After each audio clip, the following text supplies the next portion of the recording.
জামাতের রাজনৈতিক ভবিষ্যৎ কি দাঁড়াবে? আর জামাত ইসলামী সম্পর্কে আমার মত হচ্ছে যে আমি জামাত ইসলামীকে বাংলাদেশের একটা বড় পার্টি, যেটা 78 থেকে কার্যকরী আছে, প্রত্যেক পার্লামেন্টের সদস্য আছে। এরা স্ট্রাইক করলে তাদের 150 লোক মারা যায়, আর অন্যদের হয়তো কিছু লোক মারা যায়, কিছু গাড়ি ভাঙচুর হয়।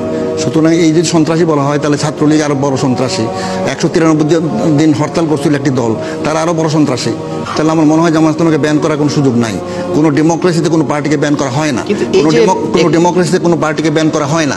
ডেমোক্রেসিতে ইংল্যান্ডে কোনো পার্টিকে ব্যান করা হয় না, সেটা কমিউনিস্ট পার্টি হোক আর যাই হোক। বলেন না, যে পর্যবেক্ষণ এসেছে জামায়াত ইসলামী সম্পর্কে, 1971 সালে জামায়াত বাংলাদেশের স্বাধীনতা যুদ্ধে রাজনৈতিকভাবে সিদ্ধান্ত নিয়েছিল বিরোধিতা করার। সেই প্রেক্ষাপটে যে পর্যবেক্ষণ এসেছে, এখন ভবিষ্যতে জামায়াতকে কিভাবে দেখা হবে? সেটা তো দেখেন, 1971-এ জামাত ইসলামী পাকিস্তানের সমর্থক ছিল, ইট ইজ ওয়েল নোন। এটা নতুন কোনো তথ্য না। জানার পরেই বাংলাদেশের জনগণের 10% লোক তাকে ভোট দেয়।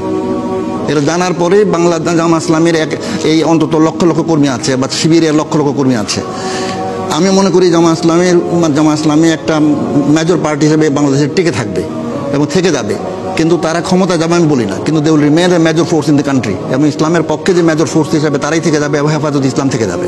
আচ্ছা, এখন বিষয়টা হচ্ছে এই যে এতগুলো রায় হলো, রায়ের পরে জামায়াত, অনেকে বলছেন যে শীর্ষ নেতৃত্ব তারা এখন কারাগারে ঢুকে গেছেন। যদি দলটিও যদি এটাকে নিষিদ্ধ করা হয়, তাহলে জামাতের সামনে অপশন থাকবে কি?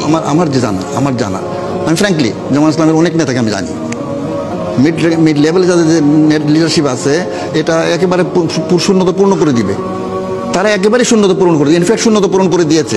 যদি তাদের সেন্ট্রাল অফিস বন্ধ না থাকতো বাই দি গভর্নমেন্ট, যদি ঢাকা অফিস বন্ধ না থাকতো, তারা যদি সাংবাদিক সম্মেলন করতে পারতো, তারা ইজিলি কাজ করতে পারতো, কিন্তু আপনি করতে পারছেন না। তাহলে আপনি জামাতের ভবিষ্যৎ নিয়ে কোনো আশঙ্কা দেখছেন? আমি কোনো আশঙ্কা করছি না। যদি করা হয়, এটা আইন বিরোধী করা হবে।